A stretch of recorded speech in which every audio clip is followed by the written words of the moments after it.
क्या सोचे थे? नहीं लौटेंगे? अरे लौटेंगे भाई, जरूर लौटेंगे, क्योंकि मुझे भी तैयारी भी तो करानी है। जवाहर नवोदय विद्यालय के बच्चे काफ़ी सारे बच्चे परेशान थे। कुछ लोग धमकी भी दे रहे थे कि अगर क्लास नहीं चलाओगे तो ऐसा कर दूंगा, वैसा कर दूंगा। ठीक है, लेकिन वो सारी चीज़ें किनारे रखते हैं। थोड़ी सी अगर मैं अपने प्रीवियस इतने दिनों तक मैं कहाँ गया था इसके बारे में बात करूँ, तो इन दिनों हर चीज़ से लगभग लगभग परेशान हूँ। थोड़ा सा फाइनेंशियली परेशान हूँ, थोड़ा सा फिजिकली परेशान हूँ।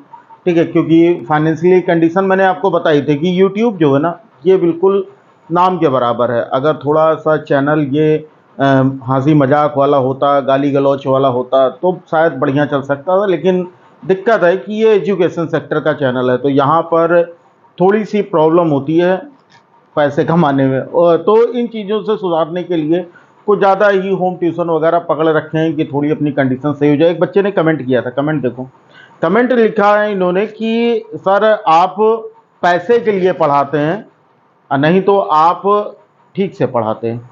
ठीक से पढ़ाने का क्या मतलब बाबू? 1000 से ज़्यादा, यानी 1200 से 1200 से ज़्यादा क्लासेस अवेलेबल हैं इस चैनल पर। और अगर मुझे ढंग से ना पढ़ाना होता तो भाई ये 1000 से ज़्यादा वीडियो, 1000 प्लस वीडियोस कहाँ से आते?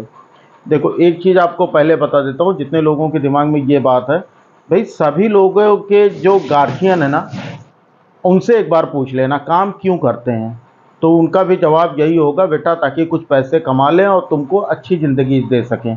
यही सेम कॉन्सेप्ट मेरे साथ भी है।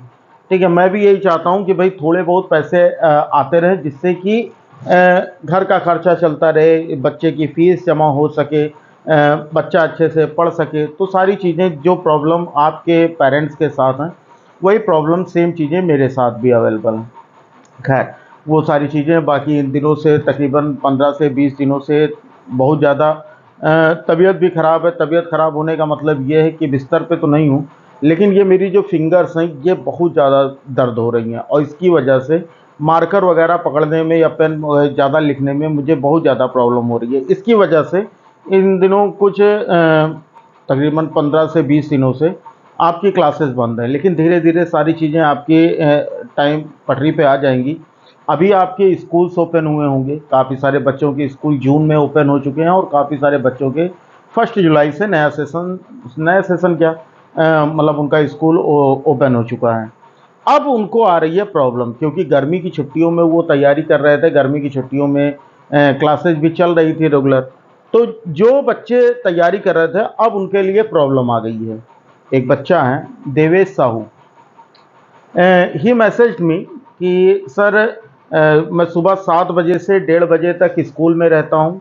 स्कूल से आने के बाद फिर शाम को 4 बजे कोचिंग जाता हूँ, 7 बजे कोचिंग से लौट के आता हूँ, और उसके बाद काफ़ी ज़्यादा थक जाता हूँ, जो अपनी अलग से नवोदय विद्यालय या सैनिक स्कूल की तैयारी कर सकूँ।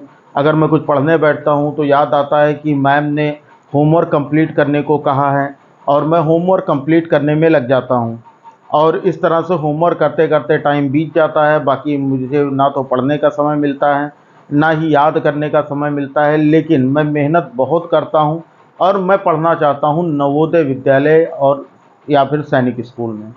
बच्चे की जो भी बच्चे की प्रॉब्लम है, इसकी प्रॉब्लम वाकई में बड़ी है, और मुझे लगता है हर स्टूडेंट्स के लिए यही प्रॉब्लम होगी। इसके लिए सॉल्यूशन क्या है? एक परफेक्ट टाइम टेबल क्या है? देखो, टाइम टेबल की स्कूल में अगर आपको ये लगता है कि जैसे काफ़ी सारे बच्चे ऐसे होते हैं जो स्कूल में जितनी भी चीज़ें लिखाई जाती हैं वो सारी चीज़ें रफ पर लिखते हैं। रफ पर लिखने के बाद फिर उनको आकर घर पे कॉपी पे लिखते हैं, फेयर कॉपी पे, ताकि उनकी राइटिंग ना ख़राब हो और कॉपी साफ़ सुथरी अच्छी बनी रहे। अब भाई अच्छी चीज़ है भी, अगर ये बच्चे करते हैं तो बहुत ही बढ़िया है, क्योंकि इससे क्या होता है कि 2 बार आपका लिखने में आपका रिवीजन हो जाता है। एक बार जब स्कूल में टीचर आपको लिखा रहे हैं तब, उसके बाद जब आप आके घर लिख रहे हो तब, तो 2 बार तो यानी कुछ चीज़ें आपके 2 बार लिखने में ही याद हो जाती हैं। लेकिन काफ़ी सारे बच्चे होते हैं जिनको बहुत ज़्यादा लिखना पड़ता है, यानी उनके स्कूल में बहुत ज़्यादा काम मिल जाता है। तो देखो, आपके लिए मैंने पहले ही बताया कि बाबू आपका सपना पूरा हो सकता है। जितने भी बच्चों की प्रॉब्लम है, सभी लोग कमेंट बॉक्स में ज़रूर बताइएगा कि भाई सबके साथ किसके किसके साथ ये प्रॉब्लम आ रही है। तो ये प्रॉब्लम लगभग सभी बच्चों के साथ आती है, और इसके लिए, और आप ही के साथ नहीं, जो भी बच्चे किसी भी एग्ज़ाम की तैयारी कर रहे हैं सबके साथ ये प्रॉब्लम होती है। अभी आपको क्या लग करना है कि जैसे टाइम टेबल के बारे में बात कर रहे हो, तो एक टाइम टेबल, अगर आप इतना ज़्यादा मेहनत कर रहे हो, है ना, जैसे आप सुबह 7 बजे स्कूल जाते हो, 1:30 बजे या 2 बजे आप स्कूल से लौट के आते हो, उसके बाद फिर आकर खाना पीना खाना, 1-2 घंटे आराम करना, उसके बाद कुछ खेलना। चलो कुछ बच्चे हैं कोचिंग चले जाते हैं, कुछ 4 से 7 जाते हैं, कुछ 4 से 5 जाते हैं। तो 4 से 7 की कोचिंग की टाइमिंग काफ़ी ज़्यादा लंबी है।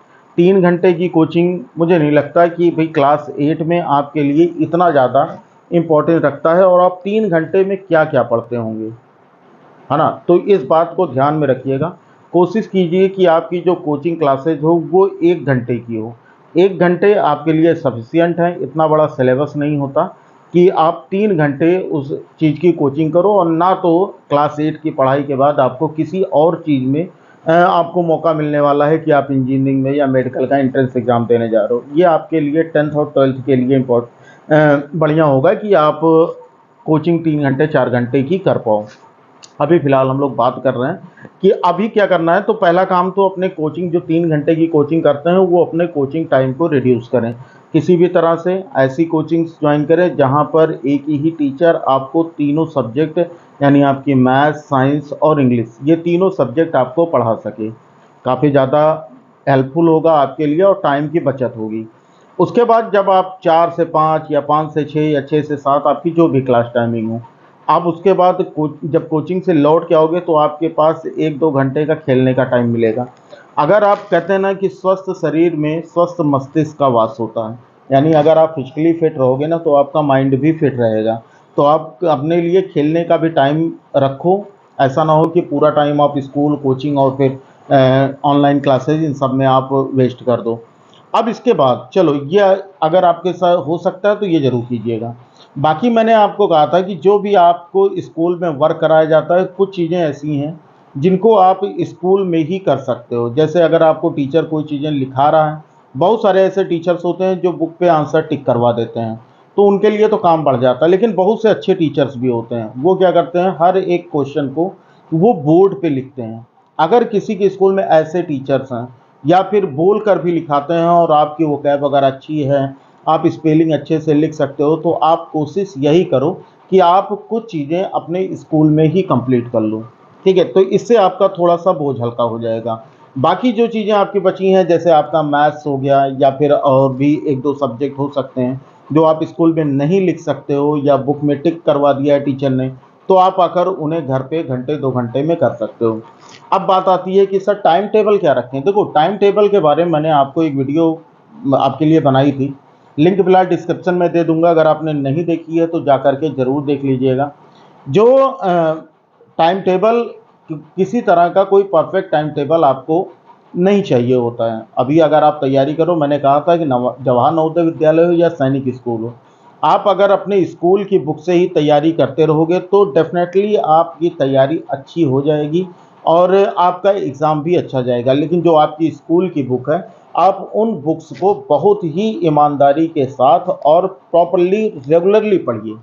जैसे आपके स्कूल में कोई चैप्टर पढ़ाया जा रहा है, मान लेते हैं साइंस का चैप्टर पढ़ाया जा रहा है आपका, माइक्रो ऑर्गेनिज्म। अब माइक्रो ऑर्गेनिज्म आपका स्कूल में पढ़ाया गया, स्कूल में कब कंप्लीट होगा पता नहीं, लेकिन जैसे ही आपके स्कूल में शुरू होता है माइक्रो ऑर्गेनिज्म, आप बुक से पढ़ना चालू कर दो। आप पूरे चैप्टर अपनी बुक से, मैं किसी पर्टिकुलर बुक की बात नहीं कर रहा हूँ कि आपको यही बुक पढ़नी है तो ही आपका सिलेक्शन होगा। आपका सिलेक्शन आपकी स्कूल बुक से हो सकता है। यानी अगर जो भी चैप्टर्स आपके पढ़ाए जा रहे हैं, आप उनको पहले खुद से तैयार करो। हर एक को लाइन पर ये देखो कि भाई कहाँ से आपके क्वेश्चन बन सकते हैं। फिलहाल इसके बारे में आपको फिर से बात नहीं करूँगा। जो चीज़ें मैंने बताई हैं, ये मैं आपको वीडियो के डिस्क्रिप्शन में उस वीडियो की लिंक दे दूँगा। अगर आपके पास टाइम हो तो जाकर के देख लीजिएगा। अदरवाइज़ ये वीडियो काफ़ी ज़्यादा लंबी हो जाएगी। थोड़े अभी आपके काफ़ी सारे बच्चे टेलीग्राम करते हैं कि सर क्लासेस कब शुरू होंगी। तो क्लासेस के टेंशन ना लीजिएगा। अभी जो भी आपके स्कूल में पढ़ाया जा रहा है, आप पढ़ते रहिए, अपने नोट्स बनाते रहिए। जैसे ही मैं आऊँगा आपकी रेगुलर क्लासेस शेड्यूल टाइम के साथ, चाहे वो लाइव क्लासेज हो, चाहे रिकॉर्डेड क्लासेज हो, मैं आऊँगा और सारी चीज़ें, आपका कोर्स जो है वो डेफिनेटली कंप्लीट होगा। थोड़ी सी प्रॉब्लम ये भी है कि अभी जो क्लासेज चल रही थी इससे पहले, तो उसमें बच्चे आ ही नहीं रहे थे। तो इसका मतलब ये है कि बच्चे अभी जो हैं वो नानी मामी और बुआ फूफा के यहाँ घूम रहे थे, क्योंकि समर वेकेशंस चल रही थी। तो अब समर वेकेशंस आपकी एंड हो चुकी हैं और फिर हम लोग बहुत ही जल्द अपनी क्लासेस फिर से शुरू करेंगे। तो उम्मीद करूँगा कि मेरी बताई गई बातों से आपको थोड़ी बहुत एनर्जी तो ज़रूर मिली होगी। अगर वीडियो अच्छी लगी हो तो वीडियो को लाइक कर दीजिएगा, चैनल पर नए होंगे तो सब्सक्राइब कर बेल आइकन को प्रेस कर लीजिएगा। साथ ही अपने किसी एक फ्रेंड को शेयर ज़रूर कीजिएगा ताकि उसका भी भला हो सके। और हाँ, आप अगर आपको पास भी कोई प्रॉब्लम होती है तो टेलीग्राम का लिंक मैंने डिस्क्रिप्शन में दे रखा है, जाकर के टेलीग्राम ज्वाइन कर लीजिएगा। यहाँ पर किसी भी तरह का कोई भी पैसा, कोई भी फीस वगैरह नहीं लगती है, तो जाकर के ज़रूर से ज्वाइन कर लीजिएगा। जो भी प्रॉब्लम होगी मुझे टेलीग्राम कीजिएगा। चलो फिर बच्चा लोग, पढ़ते रहो बढ़ते रहो, मिलते हैं फिर अगली क्लास में। तब तक के लिए जय हिंद, वंदे मातरम, जय श्री राम, राधे राधे।